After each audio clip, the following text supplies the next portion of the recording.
Hi, thank you for joining me again on Tapping In with Cheryl. Today I want to talk about a topic that is very close to me and very personal to me, but also I hear a lot of other people expressing their concerns and struggling with the same issue, and that is the issue of having family members that aren't good for you, that are either manipulating you or trying to control you, or you always have to walk around on eggshells around them, and you don't get to be your authentic self around them. And this is, you can love people, but you don't always like them. So I had a channeling from my team here a few weeks ago on this, and then again this morning I got another one on this. And this is pertinent to me because about 6 months ago, I had to cut cords with my mom. And it was not an easy thing to do. It was something that I knew I had to do. I wasn't angry about it. I just was exhausted. And I knew for me to be my best, I was going to have to step away. I couldn't be that exhausted trying to play those games anymore. So today, I want to share you a couple of those channelings, and we'll see where it goes, okay? This was January 11th from my team of guides. It says, continue to cut cords, to walk away. It seems that will get old, but that is what is required. Constantly not allowing negative energy to reside in your field. It is not your job to change your mom's mind.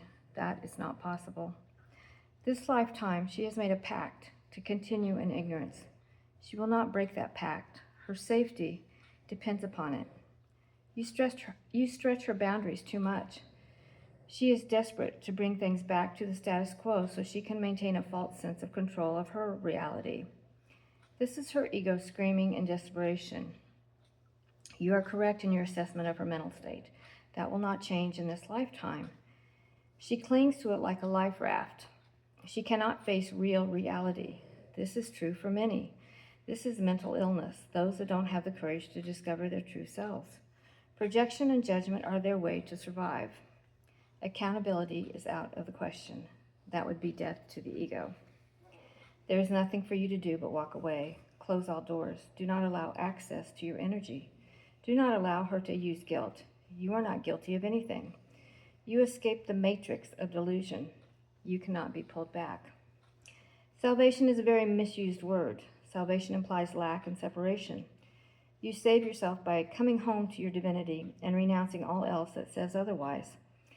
Salvation is divine identity.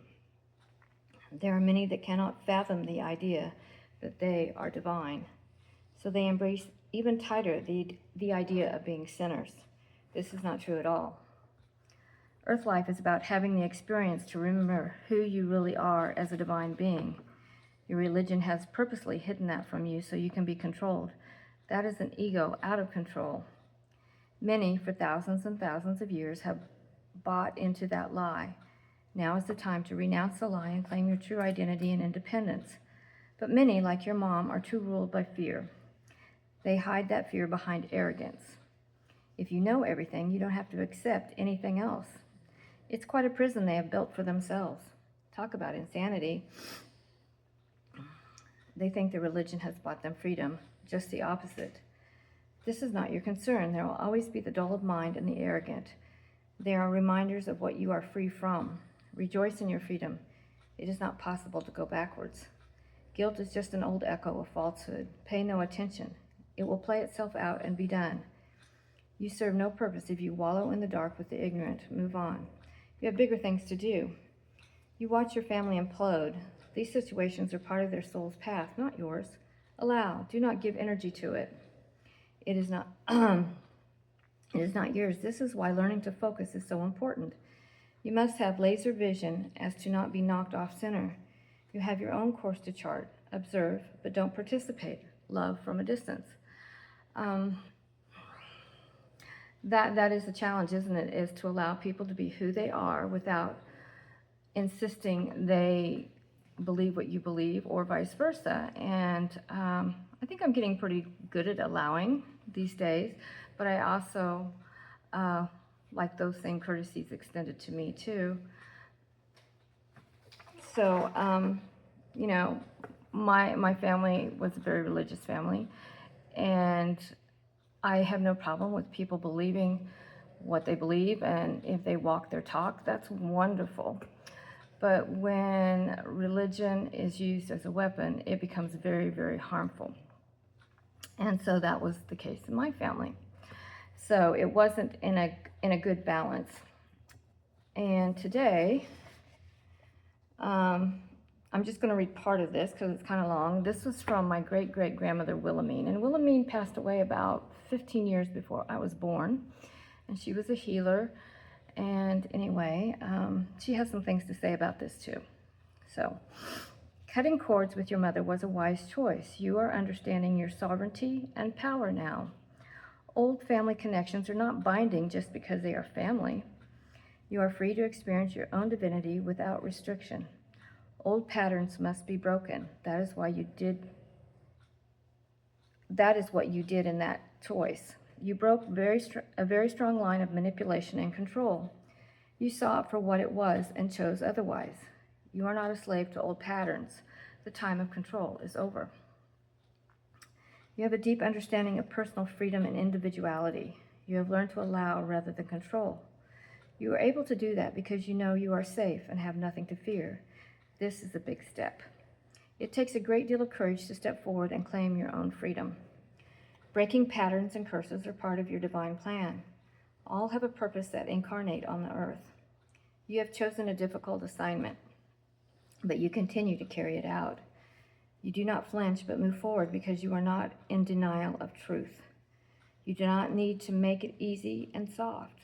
Again, you know how to do hard things. I keep hearing that over and over again. Cheryl, you know how to do hard things. Look how strong it has made you. Those with great purpose must go through trials to build their strength so you can understand it for yourself. You must own your own power and execute it properly. Think of it as your training ground. This lineage has gone through many trials and losses. Even I lost a daughter. Those kind of losses make you face your demons and your fears. They crush you so that you may rise in a new way. Each time you are crushed, you let go of lies that kept you small. Each time you are crushed, it intensifies your power and your will. Your intentions become quite clear. There are less distractions. You know what is true and what is not because you have experienced it. Each time you are crushed, it burns away fear. Do not fear the crushing. Anticipate the rising. I love that last little bit. Wilhelmine is my great-great-grandmother, and she was a healer, and she was branded as a witch. And she had to hide. She had to hide in the barn at night to do her healing work. And I'm really grateful for her because she was one that paved the way for me to come forward and begin to speak my truth. And getting on YouTube was not like a big deal, a big priority to me. As a matter of fact, it's really kind of uncomfortable for me. But I know there's things that need to be said. And we need to give permission to make the right choices for ourselves instead of being bound by family ties or old programming that says, well, you have to stick with this family member because after all, they're your family. That's just not true. We have soul contracts with each other. And I believe very much that I have a soul contract with my mother. And I call these teachers my back-assward teachers because I had to learn the hard way through this relationship that we were contracted to have. And she has been one of my greatest teachers. So I'm not angry. I'm just done. I could feel the release from that when I made the decision to step away. It wasn't confrontational. I just simply stepped away, stepped out of the equation and chose not to participate in the insanity of control and manipulation, and not to answer the phone anymore.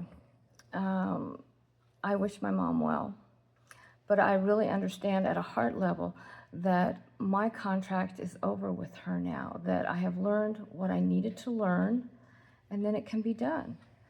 So I hope this was a little bit helpful to you, and that you can look at your situations with difficult relationships in maybe a little different way.